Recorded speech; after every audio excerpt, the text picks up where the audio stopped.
I would like to speak a few words in Tibetan. Today, and I choose. With due respect to all the dignitaries on the dais, the religious leader who actually has reached a very high age of 106, which we all, in a way, pray for long life, and he has actually accomplished it by living 106 years. And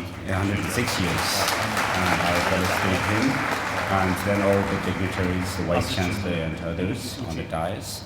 On this occasion of the inauguration of yoga in education, I also welcome everyone here. Thank you.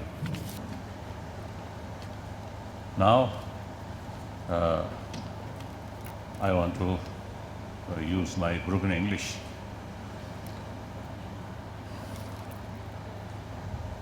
So indeed, I'm very, very happy to participate in this, I think, very important sort of conference.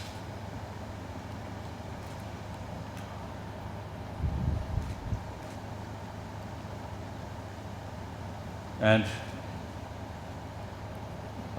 of course, I have to say, I have to thank you also give me as a professorship. Professorship. So, great honor. Thank you.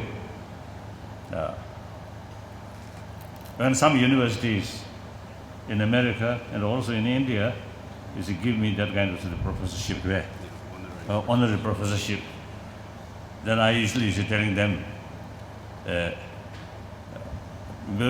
me personally, it's a very, very sort of great honor, and especially great honor, professorship without sort of much sort of study or homework like that.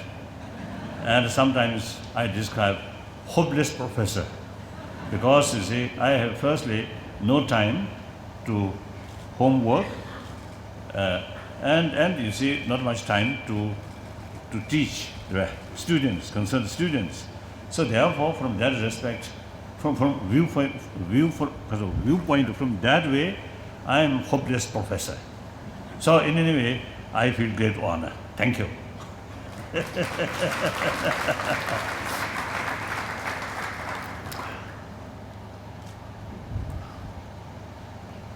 Then,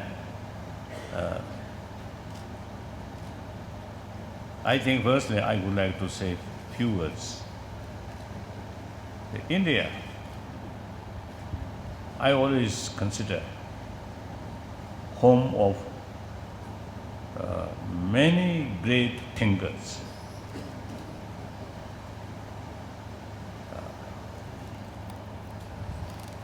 So, India, I think, become, one of the,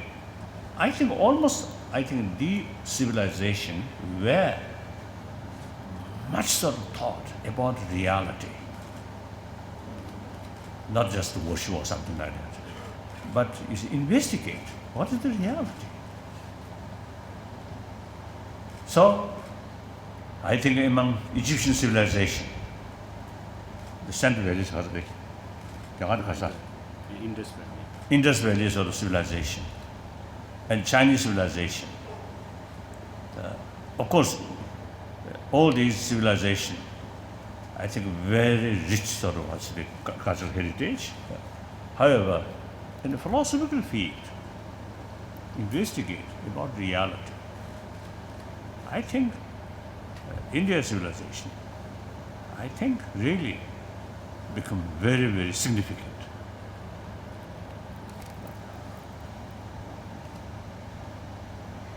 So, as a result, this country,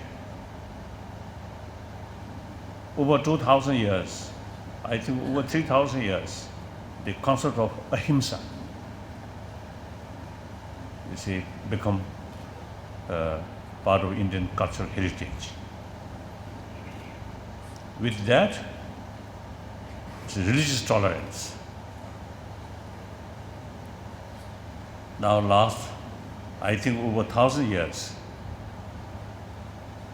beside the homegrown different religions, that means different, firstly I think Sankhya philosophy, tradition, and then different sort of, different Hindu tradition, then Jainism, Buddhism, and later Sikhism. These are homegrown different religious traditions. Then from outside, from ancient Iran, Zoroastrian reached India. Then Judaism, Christianity, Islam. So all major world religious traditions now live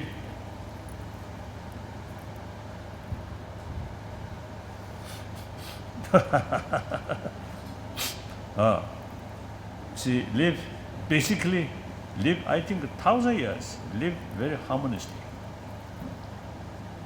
I think these two things, I feel very, very important today's world.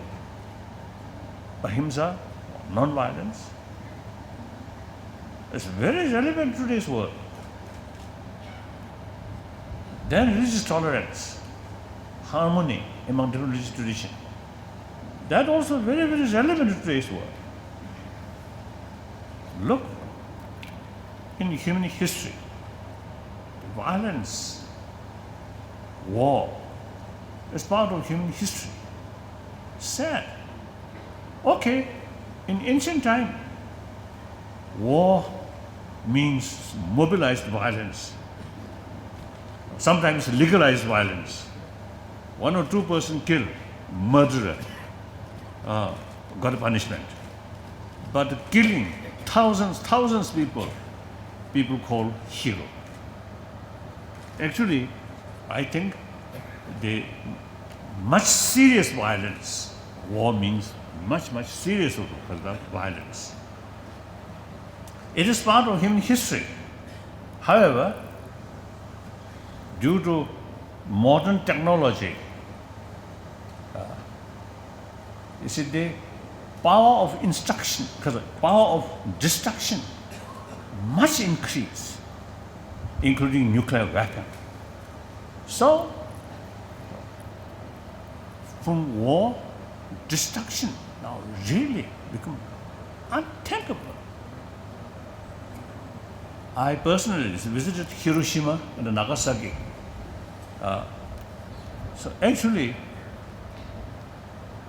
in early period, when I visit Hiroshima, some victims of nuclear bomb still alive I met.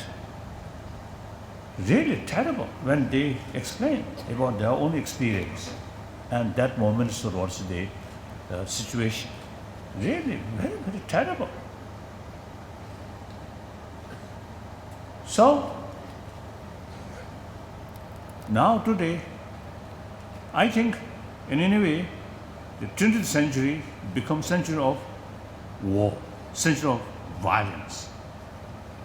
My own life, I born 1935. At that time, in China, the war with Japan about to start. Then soon, Second World War, then Korean War, then Vietnam War.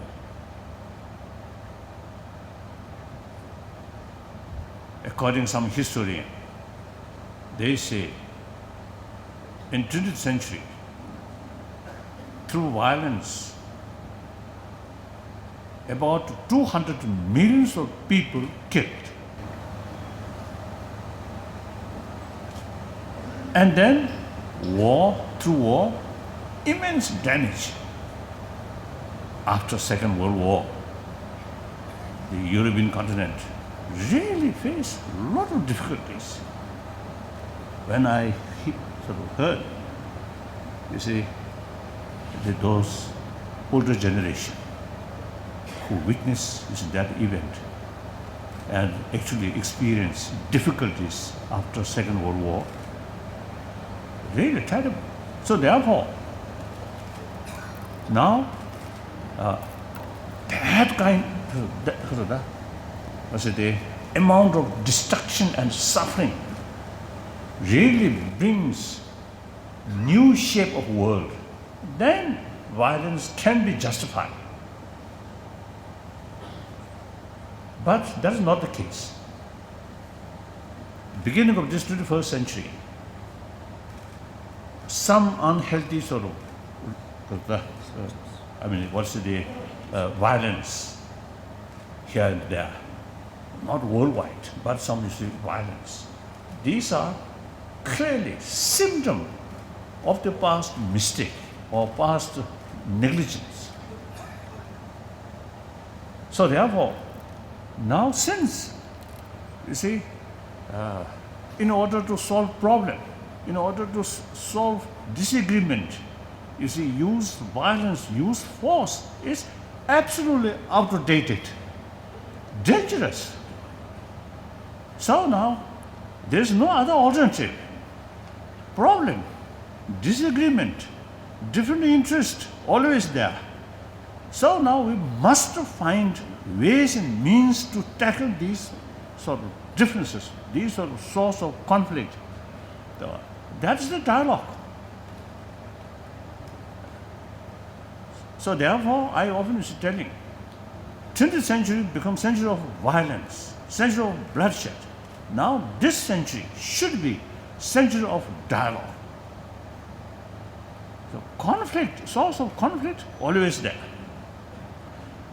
So question is how to approach when we face this disagreement or different interest. Previously, use force. So now, that is mutual destruction. Destruction of your neighbor, your enemy, is actually destruction of yourself.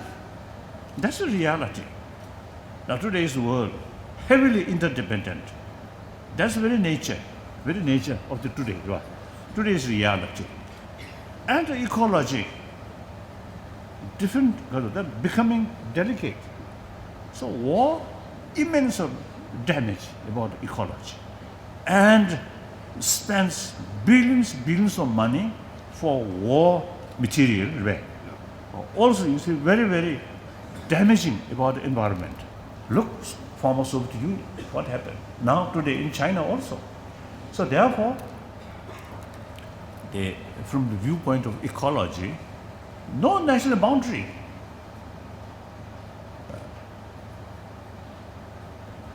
The other day, I met one Mongolian who was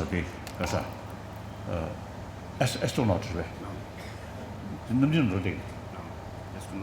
Astronaut. He, you see, one of the member during Soviet astronaut for what's the practice. So he told me just a few weeks ago.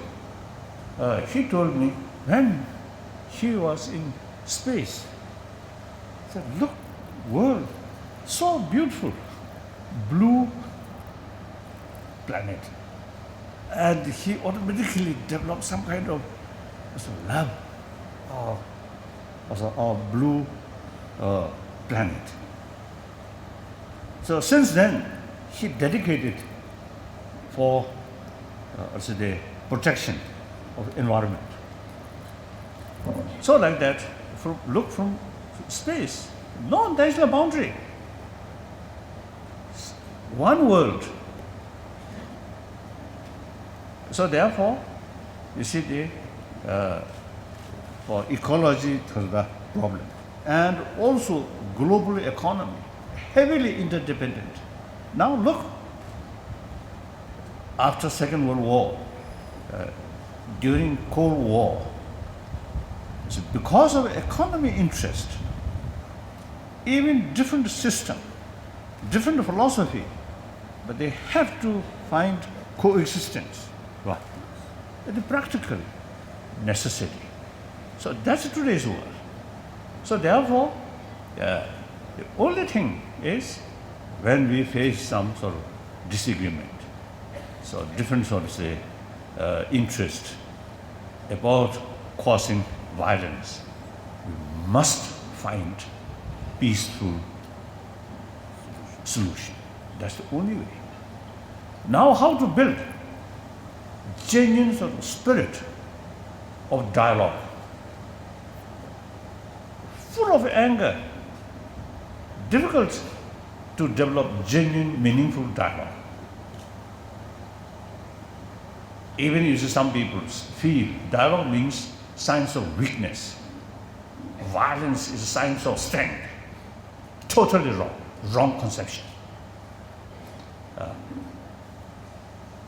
So in order to develop willpower, determination, whenever you face some problem, try to solve that through talk, face to face, talk, through dialogue. That's the only way. So for that, we have to develop respect of others' interest, others' right, and must develop, respect their life. So that's ahimsa. The real basis of ahimsa is respect others' right and cherishing their life, no matter what is their attitude towards you, but still human being, sentient being, so must respect their life. So that's the concept. That's the basis of ahimsa. Ahimsa cannot describe on the level of action. Action, I think some of my old friend already knows. You see, with negative motivation, want to cheat, want to exploit, and nice smile, and nice words, and some gift. Looks non-violence, but essentially violence, because you want to cheat, you want to exploit them. So other hand, so out of sense of genuine concern of their well-being, like parents, relation between parent and children and teacher and the student, out of genuine sense of concern of children or students, because of the long-term well-being. Sometimes, you see, the parent or teacher may show some harsh sort of attitude, but that essentially non-violence, because of the motivation, out of compassion, out of sense of concern of their well-being. So violent demarcation, real demarcation, violence and non-violence entirely depend on the motivation. So therefore, when we talk about ahimsa, we must think the ultimate source or ultimate strength come from warm-heartedness, compassion. So, and then religious harmony. I think firstly, ahimsa, since ahimsa, more or less, I think compassionate action is ahimsa. If possible, serve them. If not, at least restrain harming them. So that's the act of ahimsa. India still basically carry that sort of principle, that concept. Wonderful. You must realize these are treasure of ancient Indian culture, India's sort of way of life. You must realize that. Then religious harmony. Religious harmony, because they recognize different people, different culture, even different location, including different sort of climate. So these different religious traditions, you see, develop. So different traditions suitable to the local sort of people. And these different religious traditions truly, 1,000 years, over 2,000 years, truly, I think, provide meaningful life to concerned people. So even today, So all these major religious traditions, I think, provide inner hope, inner peace or hope. We witness there are a number of people who sincerely, dedicate their life serving to others, helping others. So that sort of strength comes from their faith. So therefore, all major religious tradition, talks practice of love, compassion, and with that, tolerance, forgiveness, and self-discipline with certain moral principle. And then even from some corner of your emotion, you want to do something, but then realize this is wrong. I must restrain.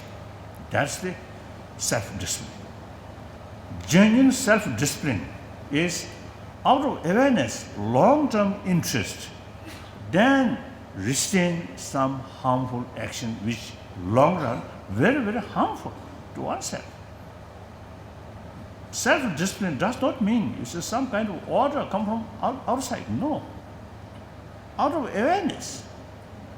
Like someone, who have some sort of, some illness. Then doctors say, oh, you should not eat, this kind of food. Or you should not do, this or that kind of thing. Then, out of awareness, for your own healthy body, for your own interest, restrain doing these things. That's a self-discipline. Sometimes people say, oh, we are free. Oh, discipline is something imposing. No, this is wrong. Self-discipline, out of awareness, for your own long-term interest. So those religious traditions, actually, in order to carry genuine love, you need some kind of self-discipline.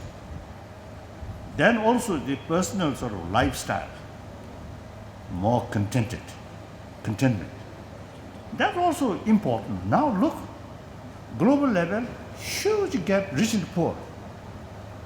Northerners, industrialized. Nowadays, recent years, some problems. Otherwise, the surplus. Lot of surplus things. Then southern world, basic necessity also is not sufficient.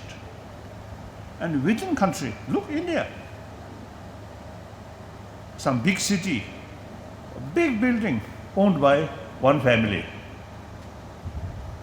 And meantime, same city, on the street, poor children. In Delhi also, we often see children and poor mother. I think they are daily sort of requirement. Say, today I received something, now tomorrow what I should do. So this gap, rich and poor, is not only morally wrong, but practically also source of problem. Then look, rich family. It seems, wealth increase. I think more greed also increase. And more sort of greed and sense of competition. That automatically bring distrust, suspicion. So suspicion brings fear. That creates frustration. Frustration creates, anger, and that brings violence. So therefore, material value, in any way there is a limitation. Personally also, even billionaire, not necessarily bring inner peace, more loneliness feeling. Some of my friends, very rich, but as a person, unhappy person. So therefore, the material value, there is limitation. Now spirituality, all these major religious traditions talks love, compassion. That's the ultimate source of inner peace. With inner peace, no matter what environment, you can keep your mind calm. According to medical scientists, they say calm mind, peaceful mind is very, very important factor for good health. I think all this is not important, but I can say now I myself, now 70-year-old person, but my health seems quite okay. Some people sometimes ask me, what's your secret? You looks very happy, always jovial, and good health. Some people felt, I have some special blessing from somewhere. No, nothing. I think only blessing is about 8 to 9 hours sleep every night. That's one source of my blessing. Then mainly my mind. I never touch tranquilizer. I never touch sleeping pill. Because I think my mind, mental state, quite calm, no matter how difficult it is. So therefore, through my own experience, I can tell you, I can assure to you, keep peace of mind is the best interest for your own health, for your own healthy family, healthy community. Full of greed here, full of just an irritation. You will not be happy person. So therefore, whether believer or non-believer, even non-believer, these values, you should not consider these values are religious values. Should not think that way. Whether you accept religion or not, up to individual. But these values are for your own interest. Like the Swamiji, or His Holiness, I think if you keep peace of mind, not through darkness, but with full alert your mind, very much intelligent sort of mind, meantime, keep peace of mind. Now actually, religion exists among human beings, not animal world. That means religious faith very much related with human intelligence. So human intelligence show us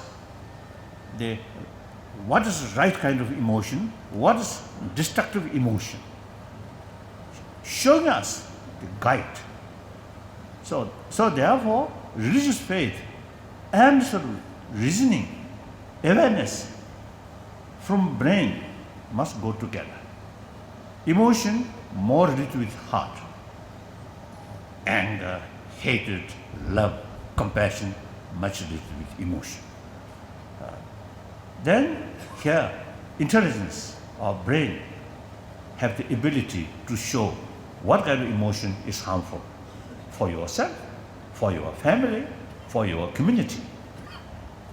And what kind of emotion is something useful for your own health, for your own peace of mind, for your own happy family. So intelligence have the responsibility to show us. In order to develop because of the intelligence, study, like university, now show us the right sort of method or right path. Now I think India, I think India have this sort of potential combination, modern education and century-old India's own sort of valuable sort of traditions. I say something like, I think, synthesize. I think will be very, very useful. So this time, because of yoga and education, yoga and education, I think this kind of conference, I think very, very good. I think we should take for granted this existing sort of situation will be okay. That's the best way. Should not think that way. Reality change. Human population increasing. Global warming also increasing. Natural resources now limited. So we have to think new way. Try to open our mind, look and analyze deeper way. Should not content what existence today. So that I want to share with you. And of course, yesterday also I mentioned these young people, usually I describe generation of 21st century, including Swamiji and myself, we are the generation of 20th century. So our century gone.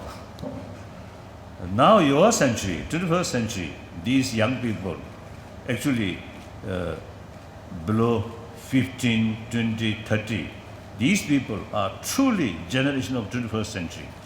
The 21st century at the moment is just the beginning. So you have the opportunity to develop, to bring new shape of the world, compassionate world, peaceful world. You have opportunity. So also you have the responsibility to create better world. So think more seriously, and then your day-to-day life, these moral principles or secular ethics should be part of your daily life. Through that way, you see, you yourself becoming much more happier person, and your friends also then gain some benefit. That's the way to create humanity's thinking, humanity's way of life. Humanity's thinking, you see, cannot change by government or by even the United Nations, cannot. And even I think religious leaders also I think difficult. I think the last 4,000 or 5,000 years, religious leaders always talk these things, but effect limited. So now through education, we should apply the secular ethics in education field. India, I think, very fit. Your own constitution, secular basis, and a secular concept in this country last 1,000 years already there. Now we must find secular ethics. That's actually basis of all different religious traditions. So, universities, professors, chancellors, please think more and carry more research work. And then lastly, I want to express congratulations. Since many years, I felt, you see, our existing monastic institution, they are studying very high, very sort of sophisticated subject. But you see, we isolated, firstly, the language problem. So now you develop some special relations, and established special relation with Sarache College. This is wonderful. I really appreciate. Since many years, I have that desire very strongly, but never never implemented. So now you begin here. I really appreciate. So you gain. I think, frankly speaking, I'm Chela. I always consider Chela of Indian Guru. You Indian, our Guru. So sometimes the Guru a little bit neglected about your own ancient sort of values, ancient sort of thought. Sometimes you see too much emphasis about ritual or prayer like that. I think the time comes now should study these deeper level of different philosophical views. That I think very, very important. So as an academic subject, I think So this aspect, I usually used to describe we Tibetan are not only chela of Indian Guru, but also quite a reliable chela. That means, you see, several centuries in Guru's own land, lot of ups and downs. During this period, we chela, your chela, kept intactly your knowledge. So therefore, you see, you can learn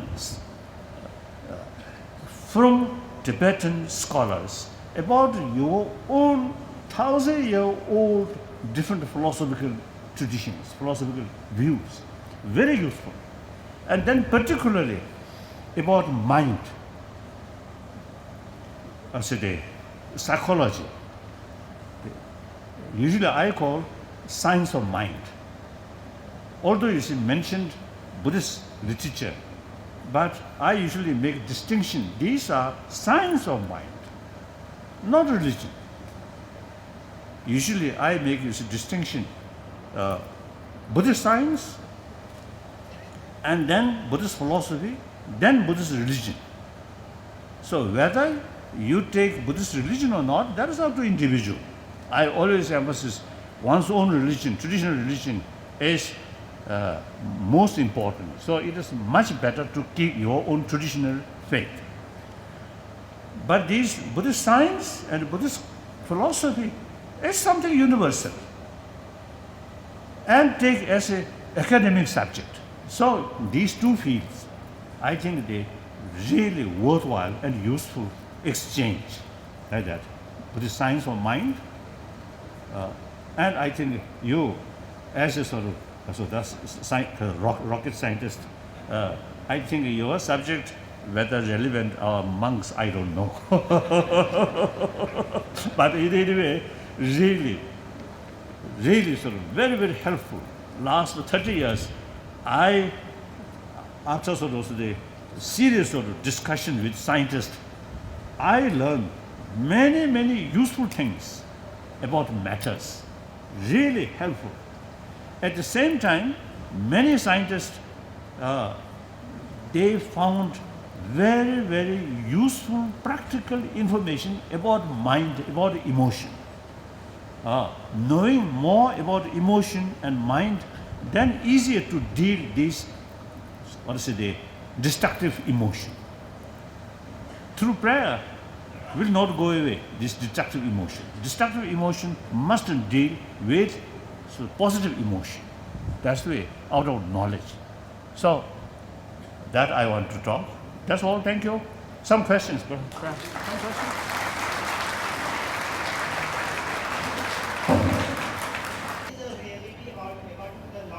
Philosophy and importance about how we spread the peace in this world. And the Lord Buddha want to give the real realizations for each and everyone, those who come from the Lord Buddha. Either they are belonging for his faith or not, but he gives each and everyone eminent power. So how you can explore of right now in this entire world?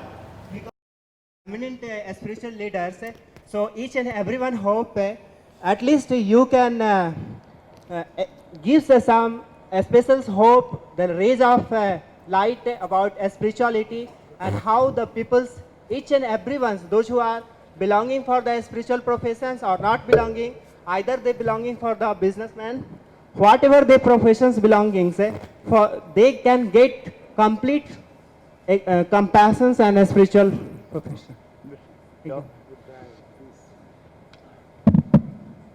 I am Buddhist, of course. I always describe myself as a simple Buddhist monk, no more, no less. Yes, And also, I think I can add, I also is the student of Nalanda thought. Since my childhood, I study the text wrote by these Nalanda masters, like Nagarjuna or these things. I often used to telling, at young age, my study because of fear, out of fear about my tutor's little serious face. I myself not much interest, very reluctant for study. So in any way, I describe a student of Nalanda thought. Now here, as I mentioned earlier, our main concern and I think our common responsibility is think about humanity. I never try to propagate Buddha Dharma. Of course, some Buddhists, if they are really eager to learn, then of course it is our sort of responsibility to explain. Otherwise, I never sort of make attempt to promote Buddha Dharma. What I'm doing, as I mentioned earlier, from I always think from Buddhist philosophy, from Buddhist sort of practice, how much we can contribute for a better world, not propagating one's own religion. Clear. So I usually use emphasis the promoting secular ethics. Now here, I think from Buddhism, I think like all other religion, the Buddhists, the very sort of also a lot of information how to develop compassion, forgiveness, and when we face the anger, hatred, how to deal with these quite detailed sort of method is mentioned these sort of Buddhist text.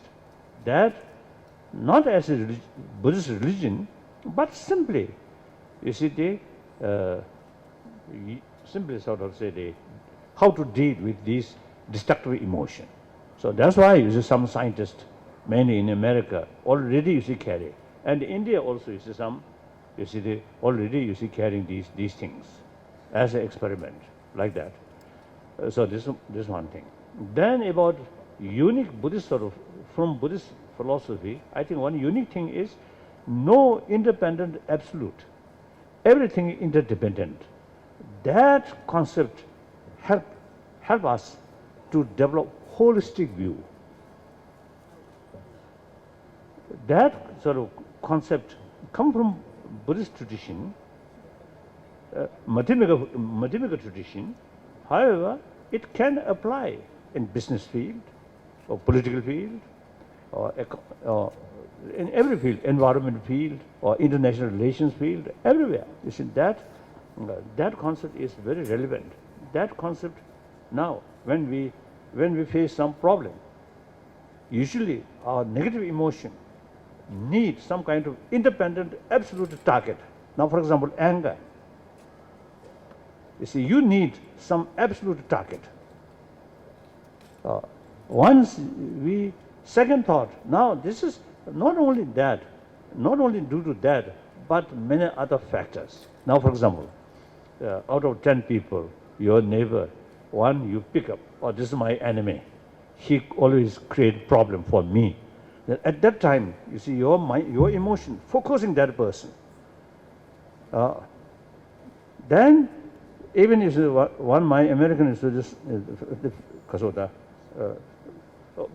friend, professor, scientist, Aaron Beck, he mentioned, when I met him, his age already 84, so a lot of experiences. He mentioned, when we develop anger, the object to which we feel angry, that appears something very negative. But actually, 90% of that negativeness is your own mental projection. He mentioned.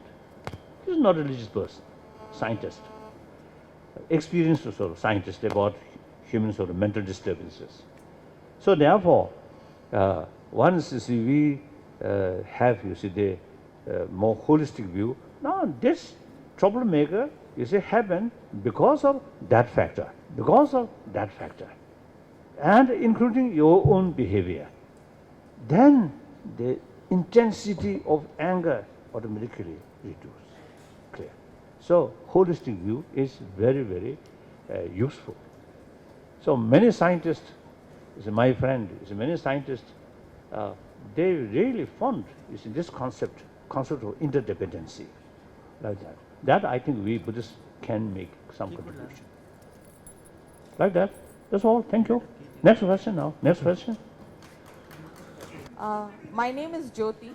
I've done my yoga instructor course from SVyasa. I have worked with children, and I feel the most important human beings on planet Earth right now is children. Through children, we try and spread love and compassion. Absolutely. And you yourself, in your own words, say so beautifully, no need of temples, no need of complicated philosophy. My philosophy is kindness. And as I try to inculcate that in children, how do you think we can start promoting love and compassion through children? What is your experience? How do we do that? Of course, according individual cases, I think you already implement these things, so you already have some experiences.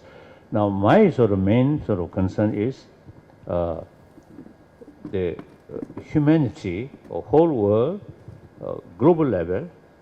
So my real interest is in our education system. We should include some lesson. Usually I call like physical hygiene. Usually include in secular education. So similarly, education about hygiene of emotion or hygiene of mind must include. You see, not talking about God, not talking about next life or nirvana, maybe too complicated. So not include these things. Simply, how to build healthy mind, happy mind, as a subject of knowledge. I think we can introduce secular ethics in secular education field, from kindergarten up to university level. We already, some professors, some universities in Delhi, and also some foreign countries in mainly America, you see, we already start some work, some research work, how to introduce in modern education curriculum, how to introduce as moral ethics without touching religion. So that we're already working. So I think since you have some experience, then you also you also can make some contribution or suggestions. I think